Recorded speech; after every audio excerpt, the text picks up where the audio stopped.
Bismillahirrahmanirrahim. Assalamualaikum warahmatullahi wabarakatuh. Selamat pagi anak-anak, jumpa lagi di pertemuan kita yang kelima. Kali ini kita akan membahas tentang materi biografi. Tujuan pembelajaran kita kali ini adalah untuk memahami isi biografi, kemudian menceritakan kembali isi biografi tersebut dengan kalimat sendiri. Baik, langsung saja kita mulai. Baiklah, kita langsung saja mulai mengidentifikasi struktur dan kaidah kebahasaan teks biografi. Teks biografi termasuk ke dalam teks narasi. Oleh karena itu, struktur teks biografi juga sama dengan teks cerita ulang lainnya seperti cerpen dan hikayat, yaitu orientasi, kejadian penting, dan reorientasi. Struktur teks biografi yang pertama itu adalah orientasi atau setting, berisi informasi mengenai latar belakang, kisah atau peristiwa yang akan diceritakan selanjutnya. Untuk membantu pendengar atau pembaca dalam memahami isi teks, informasi yang dimaksud berkenaan dengan ihwal siapa, kapan, di mana, dan bagaimana. Kemudian yang kedua itu adalah atau yang B, bagian kejadian penting atau peristiwa-peristiwa penting. Nah, menurut urutan waktu yang meliputi kejadian-kejadian utama yang dialami tokoh. Pada bagian ini mungkin pula disertakan komentar-komentar pencerita pada beberapa bagian. Kemudian yang C, bagian reorientasi, berisi komentar evaluatif atau pernyataan simpulan mengenai rangkaian peristiwa yang telah diceritakan sebelumnya. Bagian ini sifatnya opsional, yang mungkin ada atau tidak ada di dalam teks biografi. Selanjutnya, kaidah kebahasaan teks biografi. Seperti jenis-jenis teks lainnya, teks biografi mempunyai unsur kebahasaan yang khas, yaitu sebagai berikut.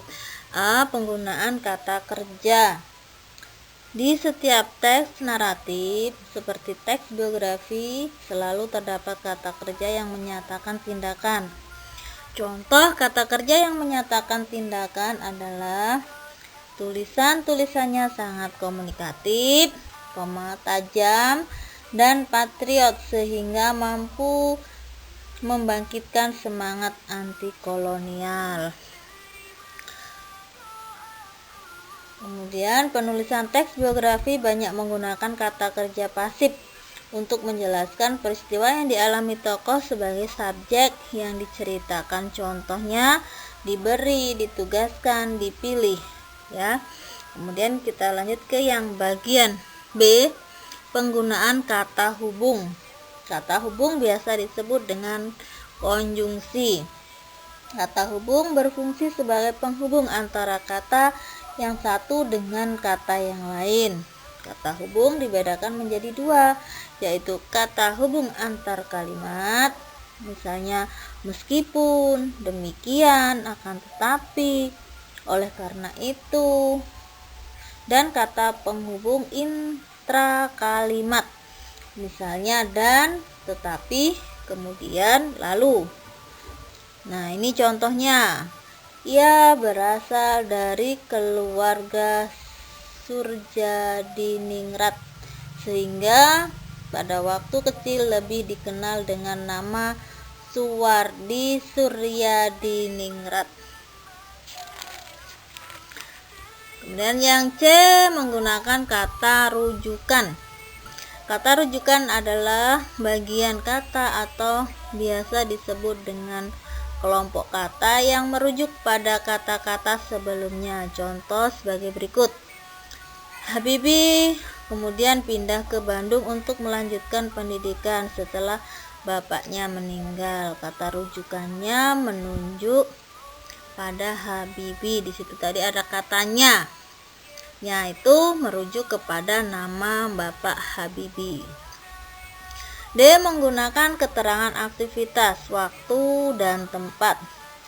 Pada teks cerita biografi selalu disertai dengan adanya keterangan aktivitas, waktu dan tempat. Adanya keterangan aktivitas bertujuan untuk memperjelas maksud kalimat tersebut. Perhatikan contoh berikut.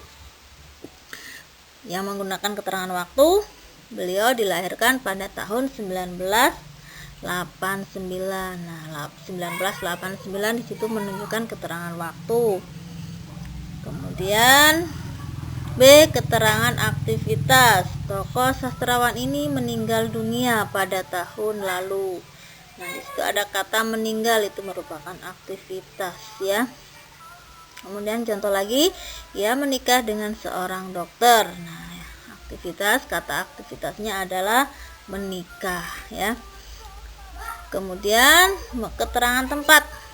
Ki Hajar Dewantara, Bapak Pendidikan Nasional, lahir di Yogyakarta 2 Mei 1889. Itu menunjukkan keterangan tempat. Dan yang terakhir adalah penggunaan kata ganti atau pronomina. Dalam teks biografi sering digunakan pronomina atau kata ganti. Orang ketiga, tunggal, ia, dia, atau beliau. Kata ganti ini digunakan secara bervariasi dengan menyebutkan nama tokoh atau panggilan tokoh. Contoh, beliau adalah Presiden ketiga Republik Indonesia. Nama dan gelar lengkapnya Profesor Dr. H.J. Ing. Dr. S.J. Mul Baharudin Yusuf Habibie. Nah,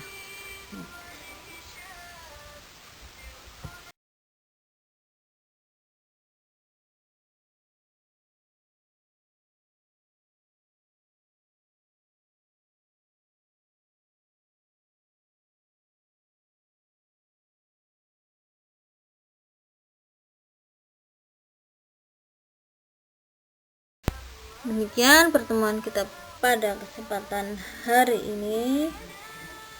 Silakan dikerjakan tugas sebagai berikut. Bacalah biografi Insinyur Soekarno, kemudian tulis kembali di buku tulismu. Itu tugas kita di pertemuan kelima.